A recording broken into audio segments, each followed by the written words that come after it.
tu esi atvērs Amazon kontu, forši, bet tagad sāksies īstie pārbaudījumi. Jo tuvāko laiku Amazons tavas aktivitātes tavā pārdevēja kontā pastiprināt pārbaudīs un pētīs. Lūk, kas tev jāzina, lai izturētu šīs pārbaudes. Kā arī bonus tiem, kuri noskatīsies šo video līdz galam, kuras stāstīšu reāli vislabāko piemēru, kā atvērt Amazon pārdevēja kontu.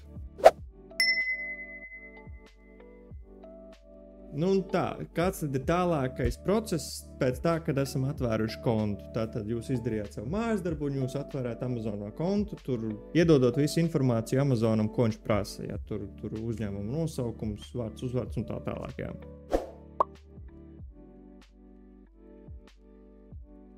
Nākošais sekos KYC verifikācija, kas ir Know Your Customer. Ja? Amazonam tas ir legālā atbildība viņiem par šo, ka viņiem ir jāpārliecinās, kad uzņēmums, kas iet viņu pārdošanas platformā, ka tas ir legit business.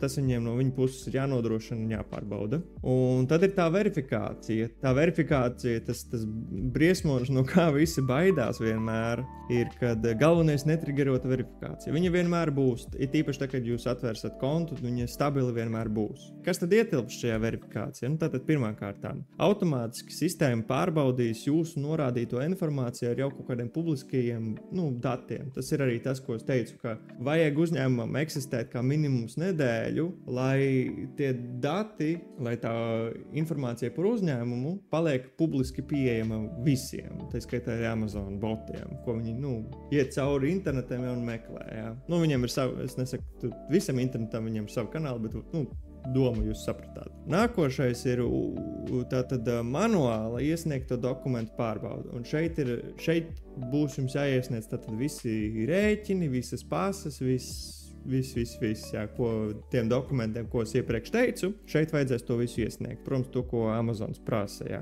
Un tad trešais ir, iespējams pat būs video zvans ar kādu no Amazon cilvēkiem. Šeit ieteikums ir sagatavo savu pasi, tur ir viņa pa rokai.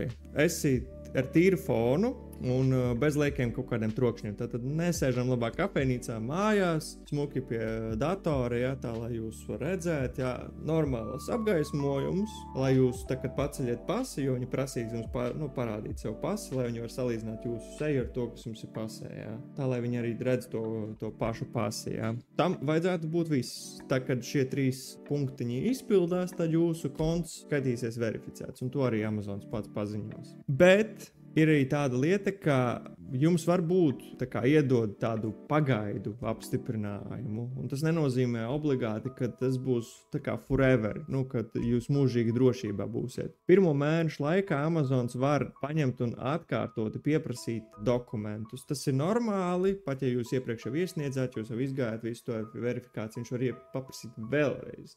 Tipiski tas notiek tiem, kuriem ir ļoti straujš pārdošanas pīks, jā.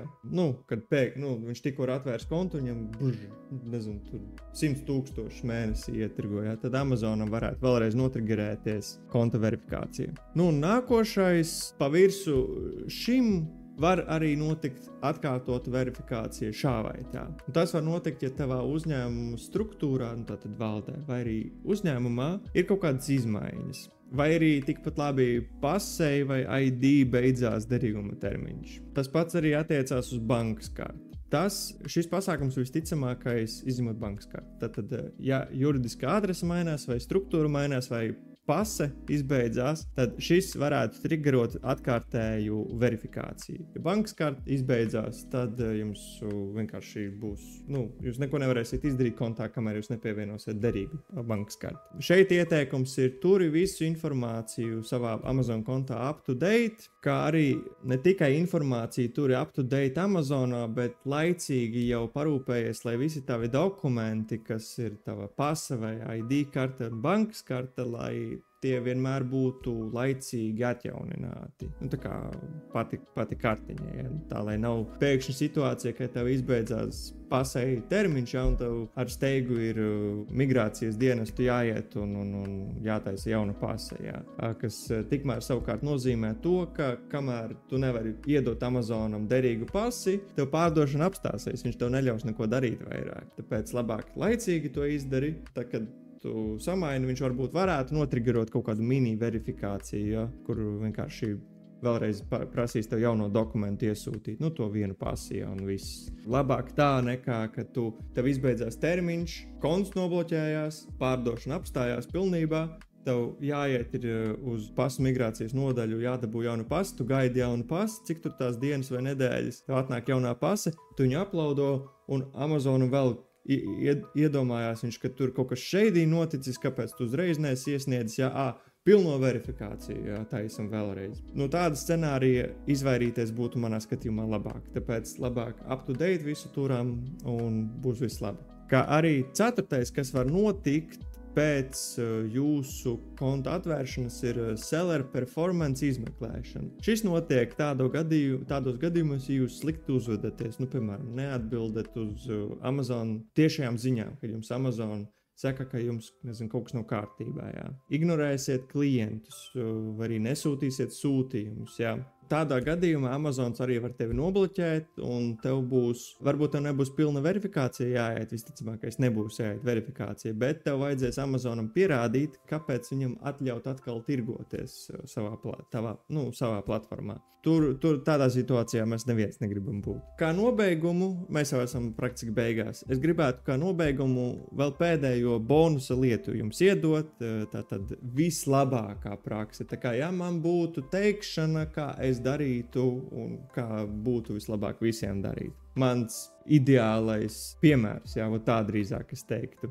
Tātad pirmkārtām latviešu uzņēmums SIA ar PVN numuru, vismaz mēnesi vecs, ar tīru vēsturi, bez apgrūtinājumiem, struktūru un vai juridisko adresi nav plānots mainīt tuvākos kā minimums 2 gadus. Vai tas arī nav procesā uzsākts vēl. Īpašnieki nav nekādas politiski nozīmīgas personas vai arī nav arī nekādi radinieki tādām. Nav bēgļa status.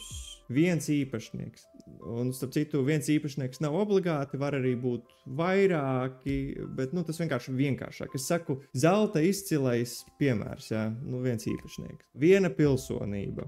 Varbūt dubultpilsonība, bet viena pilsonība ir vienkāršāk. Uzņēmuma bankas konts ir veidots tradicionālā bankā, kas es izvēlētos Svetbank, jo man pašam personīgi ar tiem ir vislielākā pieredze. Un arī nav man nekādā saistība ar viņiem, neesam ne afiliāti, ne viņi man par šo maksā, vienkārši personīga preference. Un ir kredītkarte. Tas arī nevis debetkarte, bet konkrēti kredītkarte. Kā arī papildus tiek vērts vaļā profesionālais konts, sāk tikai vienā reģionā, kas būtu Eiropa, sāk tikai vienā valstī, kas būtu Vācija, jo Vācija ir vienkārši Eiropā vislielākais tirgus. Atsevišķs ēpasts, atsevišķs telefonnumurs, atsevišķs dators un izmanto tikai zināmu Wi-Fi, kas būtu mājas vai ofisa Wi-Fi.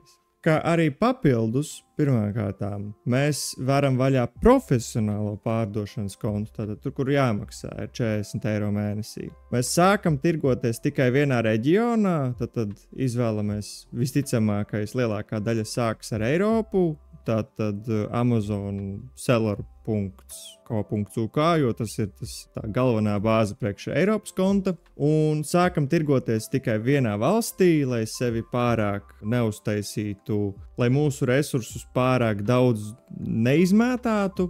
Es ieteiktu sākt ar Vāciju, tāpēc, ka tas ir vienkārši vislielākais Amazon tirgus Eiropā. 4. atsevišķs ēpasts, 5.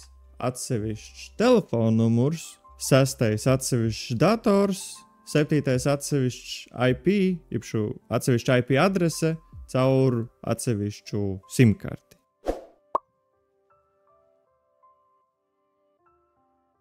Un tālūk, tas būtu šis garais video. Izskatās, ka esmu visu izstāstījis. Es ceru, ka esmu visu izstāstījis. Pagāja kāds laiciņš, kamēr es saliku šo visu kopā, jo es gribēju tiešām izrunāt, izstāstīt, cik vien maksimāli var par šo tēmu, jo, ja cilvēks taisa pats savu Amazon pārdošanas kontu, pats uz savu galvu, kā minimums pusē no gadījumu kaut kas nesaiet tā, kā viņi ir gribējuši, vai to verifikāciju neiziet, vai kaut kaut kāds vēl apgrūtinājums. Jā, man, piemēram, kādreiz tagad ir gadījums, kur mēs risinām saistīto kontu problēmu. Dēļ viena konta, kurš ir bloķēts, visi pārējie konti ir bloķēti. Tāpēc varēja bez tā iztikt, bet, ja nezinu sākotnēji, kā vajag labāk darīt, tad tas ir normāli, ka var pieļaut kļūdas. Tāpēc es taisu šo video, lai šādas kļūdas cilvēkiem nebūtu, jo es zinu, cik tas ir, kāda frustrāciju tas rada un cik tas pēc tam ir dārgi un laika ietilpīgi to visu izlabot. Tāpēc labāk uzreiz jau pareizi to visu izdarīt. Un tālūk, es ceru, ka tev šis video ir bijis noderīgs, patika un bija informatīvi, kā arī, ja tu vēlies izrādīt savu pateicību man, es ļoti novērtētu, ja tu nospiestu like podziņu vai varbūt subscribotu manam kanālam. Es būtu super priecīgs arī, ja tu man piesakotu LinkedInā, ja tu vēlies, vari man droši uzrakstīt. Esmu vienmēr atvērts komunikācijai. Paldies, ka skaties, un tad jau uz citu reizi. Čau!